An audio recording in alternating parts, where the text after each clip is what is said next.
Hello, my name is Pascal. I'm an analyst at iSanctuary, and today I'm going to show you one of our capabilities called Locate Trace.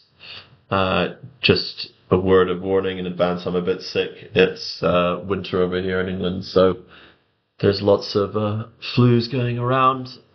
But I'll try and be as comprehensible as possible.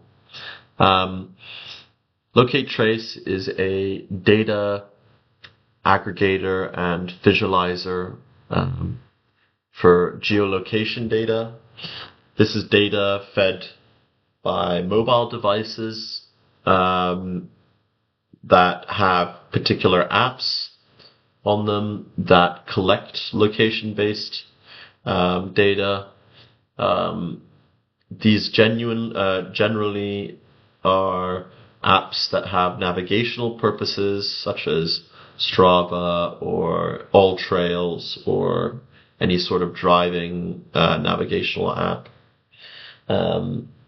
This is all GDPR compliant and data that is essentially agreed to be shared upon from the user with the app. This is often done in the form of someone accepting cookies or some form of tracking within the device, often for the purpose of advertisement or giving localized benefits to the end user. Locate Trace maps all this data out from individual users based on IDs that each device has. So each mobile device has a advertisement ID that is unique to them. They can only have one at a time, and that's the way that advertisers can identify unique individuals without having anything more specific relating to the device, like a MAC ID or some other form of distinguishing string of identifiers. Locate Trace is generally a tool that we use in tandem with other investigative and open source methods. We very rarely use it as the kind of be all and end all of proof for travel, or we usually use it after a variety of data has already come through suggesting an individual or a device is in a particular location, and then we make inferences based on movements through Locate Trace that they may be going to a particular place, or and then we verify that information through other investigative methods. Generally speaking, the workflow with Locate Trace starts with a polygon. There is also a functionality that lets you use email addresses. So if there is a MAID, as in a marketing advertising ID associated with an email, whether it be because they registered to one of these apps with an email and the data then gets stored in a way that also mentions the email address, then we can find a MAID through that way. But this is actually a different database than the visualization database, because the emails are all hashed due to GDPR compliance reasons. We can also do IP addresses as a starting point for finding these identifiers. But on the whole, IP addresses require more work and scrutiny because an IP address will often have many MAIDs tied to them rather than just one, for the same reason as to why many users connect to a telecommunications routing tower, or so it's often not the most accurate for finding an individual in particular. But there can be some use cases where an IP address is a good place to then try and find some devices. Generally speaking, this is it. As mentioned earlier, we start with drawing polygons. So this is what the UI looks like. I can draw a polygon here. I'm looking at the House of Representatives in Abuja. I draw a polygon like so. And either I can look at it like this, or I can turn on a satellite image. Often we're quite generous with the size of the polygons because once the results come up, we can decide which of the results is relevant or not. It can only show results from within the polygon, so if you make the polygon really small, sometimes there's anomalies that remain relevant, but that are outside of the polygon, or a multitude of other reasons. But once I draw this polygon, I'm then given an opportunity to put in a time frame. This can be done back up to 2 years, generally speaking. So we've generally got data, location data, going back to 2023. In some jurisdictions, such as America, this can go back even further. But we have the ability to put in the particular date and also a time frame. So if we want to be ultra specific, I could say, for example, say December the 4th at 4 p.m. I could also put December the 4th, say we wanted to go 3:30. And now if I executed this query, it would just search any devices that have fed location data within this polygon at the Nigerian House of Representatives on December the 4th between these two time periods. Generally speaking, we keep the searches more open-ended and wider, so we tend to go back a year, or although this varies on a case-by-case basis. Once you've done the search, let me close these windows, because I ran this search earlier. Just for the sake of time, sometimes these searches can take a while, especially if you get a lot of results or you go back over a long period of time. Here you can see this is what comes up. When you get a result, here you can see we had 1,666 devices. This was over 1 year, so from today to December the 16th, 2024.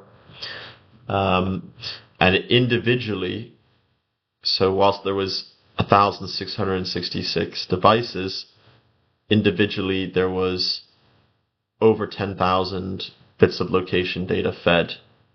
And so this is generally what it looks like. I mean, in this instance, there's so many devices, it's hard to distinguish.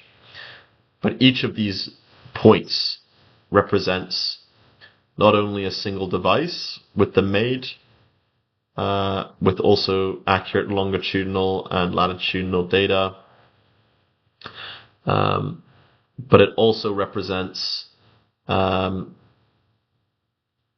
number of other metrics, sometimes relating to speed, also to do with accuracy. Each of these locates has an accuracy tied to it. So this is an accuracy. This individual locate here is an accuracy of 23 meters. This means in a radius of 23 meters, the device could have been anywhere around it. I mean, there is also a calculator tool if we want to measure distances between two places.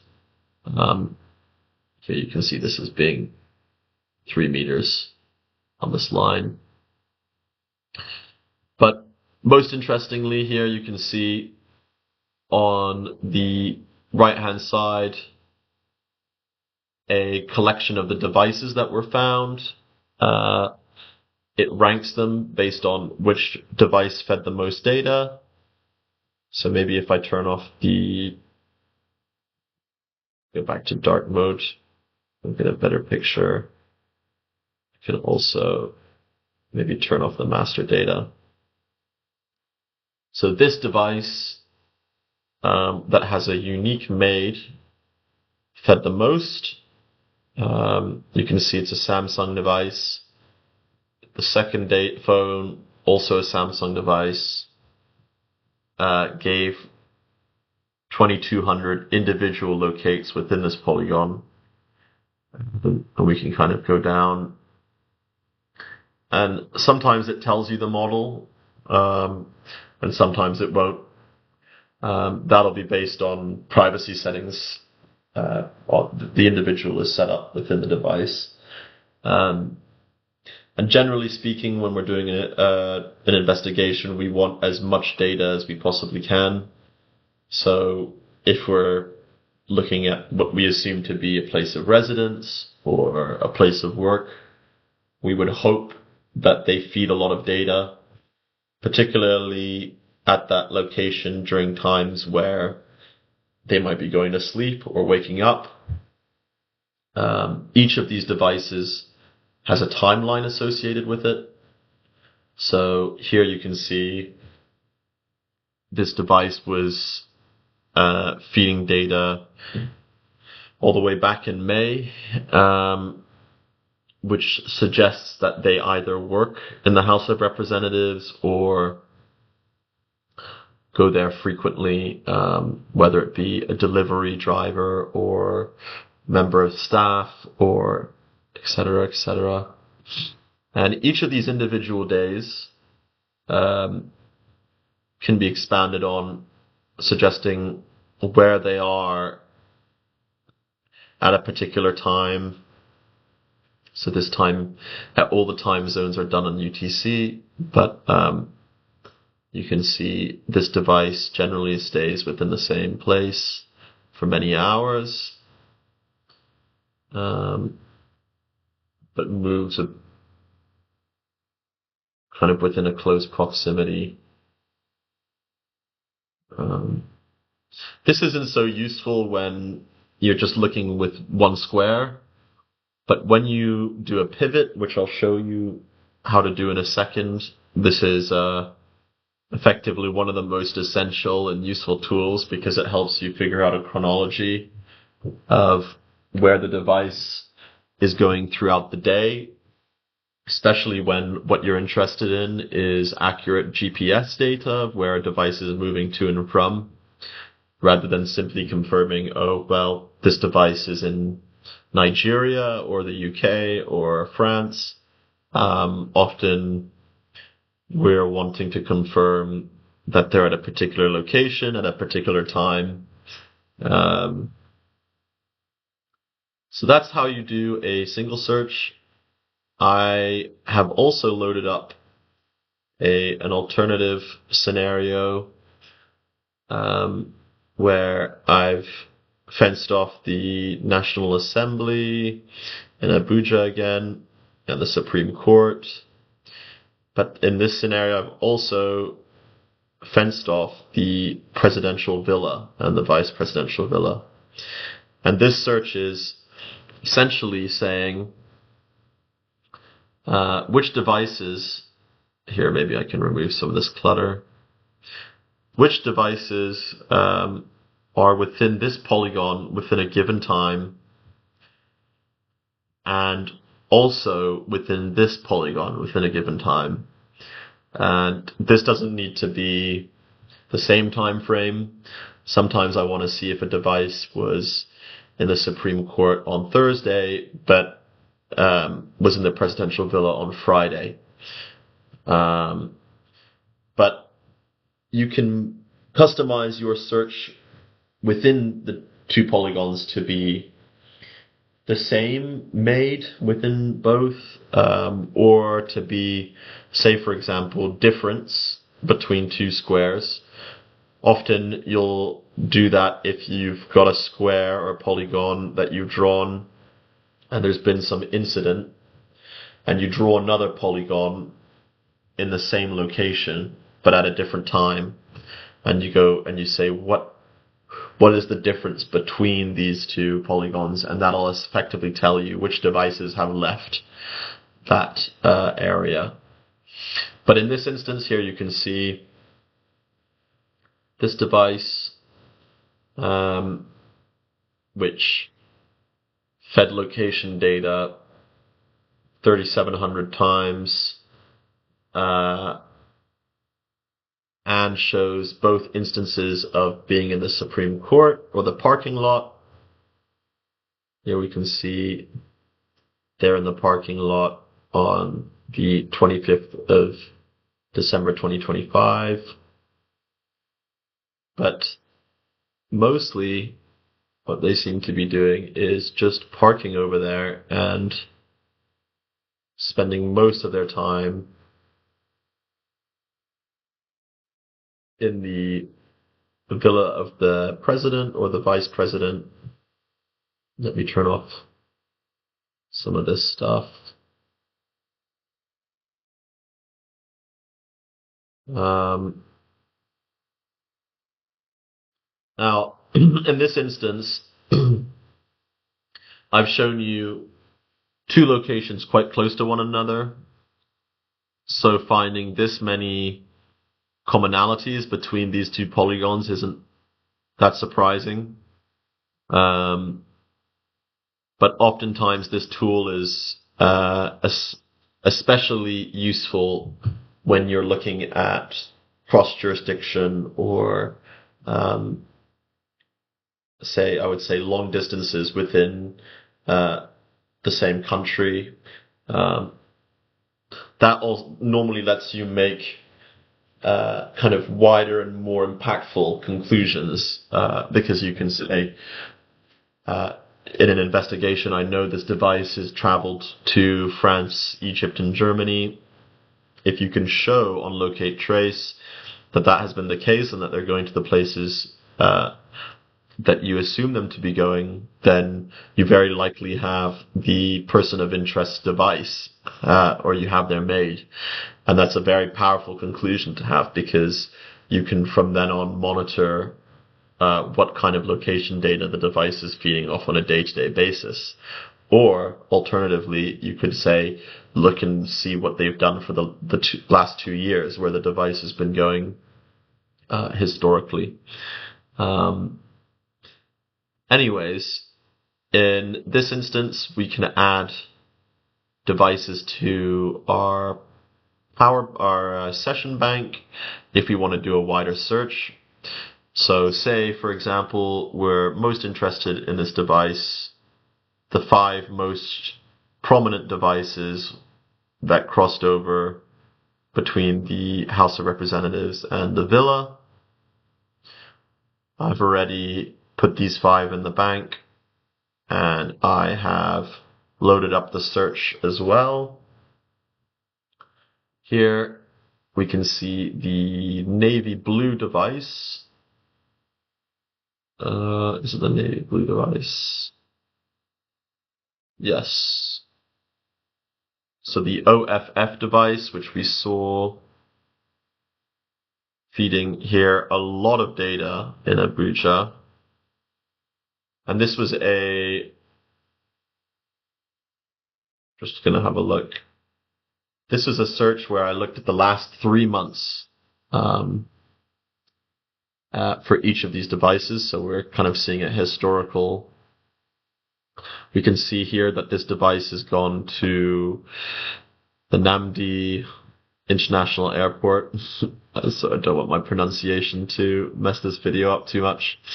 But here, each of these points, you can see we've got coordinates associated and a time and a place. As mentioned previously as well, there's precision involved with each of these locates. So generally speaking, everything is within 100 meters. And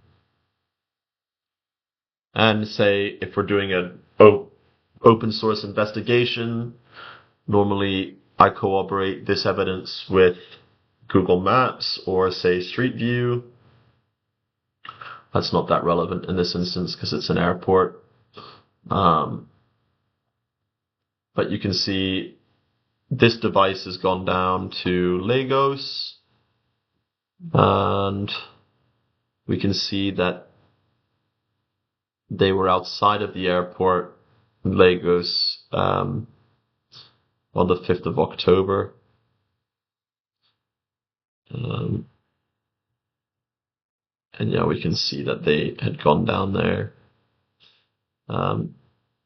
We can also enable the arrow functionality, which is nice when you see these lots of movement, so we can kind of get a bit of chronology associated with this device. But once again, we can open up the temporal map and kind of click through GPS data if the individual is moving a lot in a day. So we're seeing a lot of movement around. Let's have a look at what this is. There's multiple devices showing lots of location data from this location. Sometimes the way that data is fed is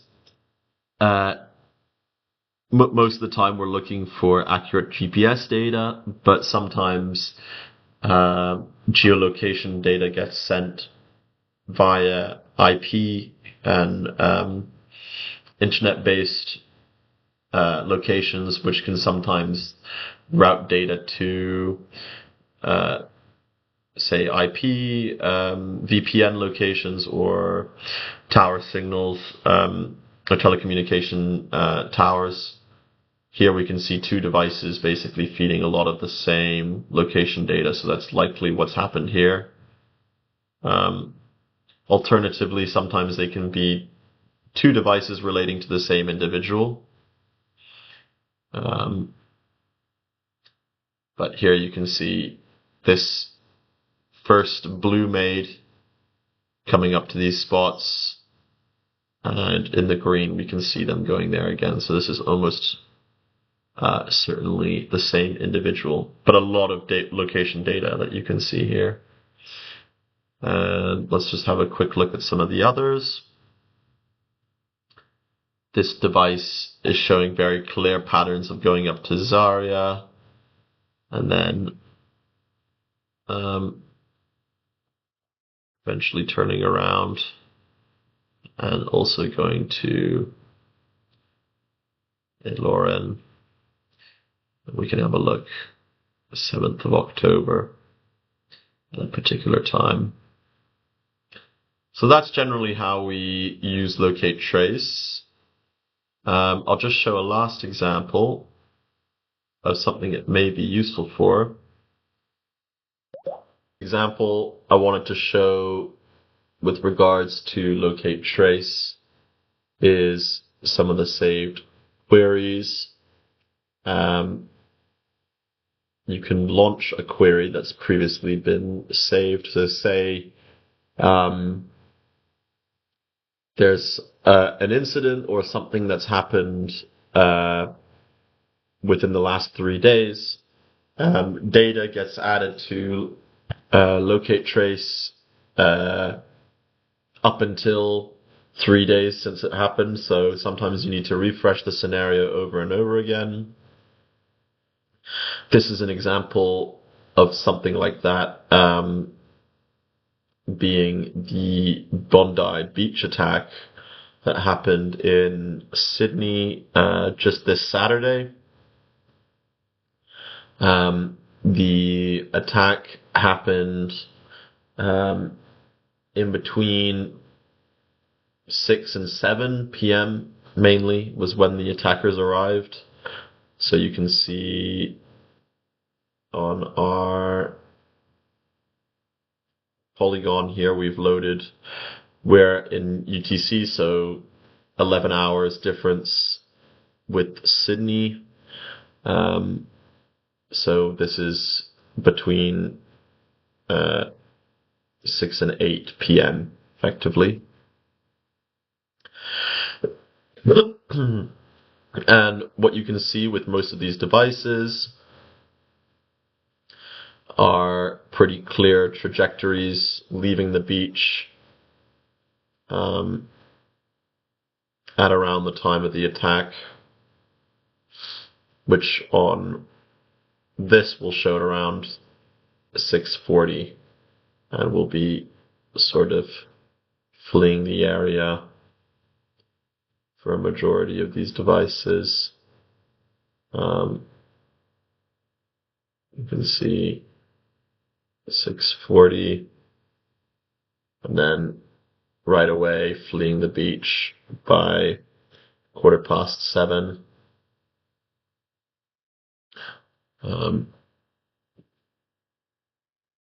We can get a general idea of, in this incident, where devices went to, kind of during the moment of panic or crisis, if we want to be more particular with it. We can zoom. Let's see here. The celebration. Just very lastly showing that these are where the gatherings, around where the gathering was happening, celebrating Hanukkah.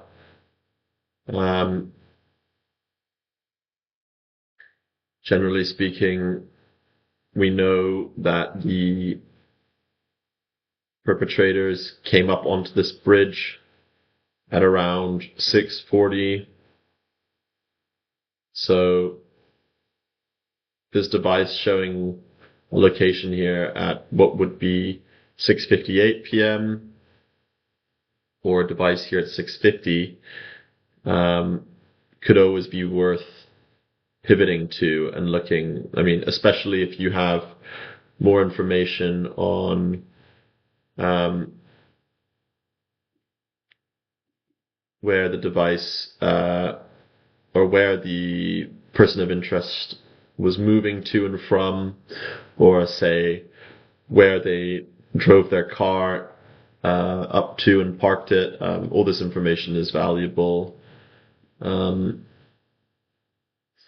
This is just an example. I mean, most of these devices, as I showed, show a trajectory away from the beach.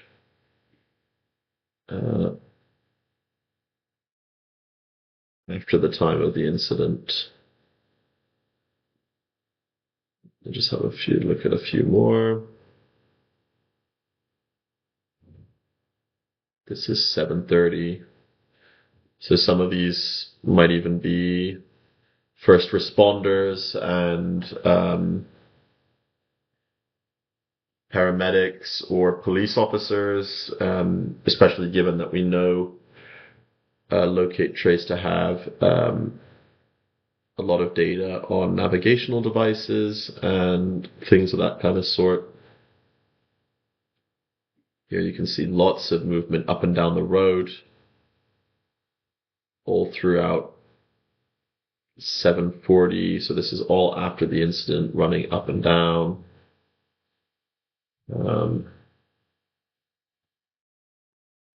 Don't spend too long here. 6 o'clock, 6:30 on the beach, 6:45. Quickly after 6:37, 6:46 has already evacuated the beach. 6:54.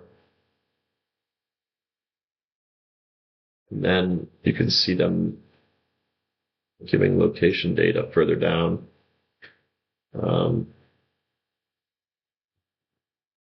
We'll look at one more. Oh, this is after 6:30. They're just hiding or staying by the hotel. Generally speaking, as you can see in this exercise, The more data there is on a device, the better it is for us because we can draw a timeline and a pattern of life where the device is kind of moved to and from. Say, for example, the device only fed 10 locations throughout the period of 2 hours. I mean, we can get a general idea, but it's far less conclusive.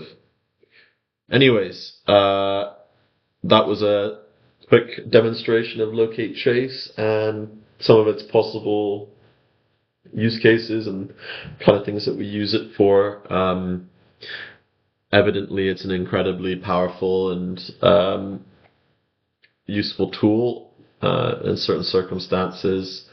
There are a lot of intelligent and